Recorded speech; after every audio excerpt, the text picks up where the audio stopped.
There is troubling news out of Iran. That country's media suggesting it's closer than ever to going nuclear. Iran claiming it has produced more than 3,000 advanced centrifuges, which are used to make uranium. Katie McFarland, Fox News national security analyst and former Deputy Assistant Secretary of Defense in the Reagan administration. Good morning to you, Katie.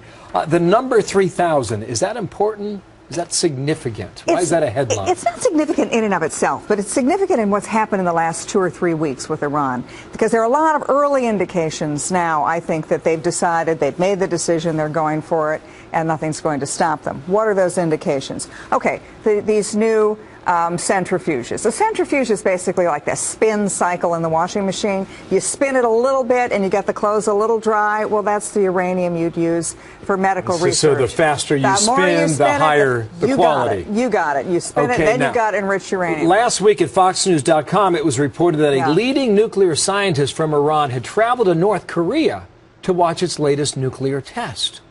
Now, is there any doubt that these two countries are working together in your mind? No, and it's not the first time that's happened. The North Koreans have tested missiles, for example. They call them the Taepodong missile. They test it, then they sell it to Iran. All of a sudden, the Iranians get it. They paint the side of it. They call it the Shahab missile. They've got the same missile. I think those two systems are working in conjunction. Now, why is that significant? Because Iran looks at North Korea and say, that pipsqueak of a country, nobody's stopped their nuclear program. They've tested missiles. They've tested nuclear devices. They're talking about nuking New York. Nobody's stopped them. We're a much bigger, more powerful country. Nobody's going to stop us. So they're taking some cues based on our reaction right now, and so far the reaction has been very little. Yeah. If Iran were to announce that it was nuclear tomorrow or a week from now, what would change? What would happen? Well, I think the whole world changes, and that's why they're going to be very reluctant to stop their nuclear program at this point. First of all, what happens is Iran becomes the dominant country in that part of the world, in the Persian Gulf, in the part of the world that 40% of the world's exported oil comes from. Secondly, they have nuclear weapons to threaten Israel. Now, they talk about doing it all the time. Maybe they don't want to go nuke Tel Aviv, but the fact that they talk about it, if you're Israel, you cannot take that idly and lightly. You think that somebody who talks about incinerating your people and has the ability to do so has to be taken seriously. And then the third thing, the one that I think affects us, is there's a nuclear arms race in that part of the world, the most dangerous, unstable part of the world that has the world's oil. Okay, now you mentioned Israel, and there's a lot of talk, parlor talk, or perhaps it's real, about striking Iran first. Yes. Short of bombing Iran, what are the three things the United States could do? Okay, I've never wanted to be in this position where you either let Iran get the bomb or bomb Iran. I think that there is still not much time, but there is still a little bit of time, and I would do three things. One, get our own oil.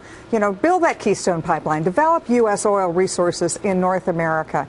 To the point where we are independent then. We don't need to rely on the Middle East oil. We don't need to be pulled into every Middle East conflict. Sounds logical. Sounds logical. Okay, cyber weapons. We have seen that the cyber attacks, the Stuxnet, Worm, Flame, Duque, the ones that we think, we've not admitted it, but we think the United States probably and Israel have done against the Iranians. They were effective in setting the program back. Don't stop it, but you set it back, so you could buy a little bit of time.